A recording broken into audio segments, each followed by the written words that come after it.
Yes, hello, Bibol. Good morning, magandang umaga. At ayun nga po, pumapatak na naman ang ulan sa bubong ng bahay. At ayun, hindi po natutulog ang lolo. Nakiusap siya sa akin, Maria, gusto kong makita ang ulan. Araw-araw, summer, nagtatanong siya sa akin palagi kung may ulan ba, may ulan ba. At ngayon nga, hindi siya tumigil na hindi niya makita ang ulan. Gusto niya raw makita ang ulan. At hindi naman sa pagano, lahat naman tayo papunta doon. Alam niyo na kung saan yung tinutukoy ko.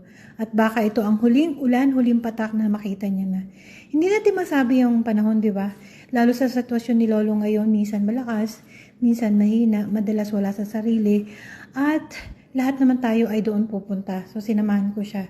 Dahil araw-araw siya nangungulit. Gusto niya raw makita ang pagpatak ng ulan. Ayun, nanonood kami habang umuulan. Pinapanood niya yung bawat patak ng ulan at randam ko, kita ko na sobrang saya ni Lolo habang pinapanood ang buhos ng ulan. Ganun.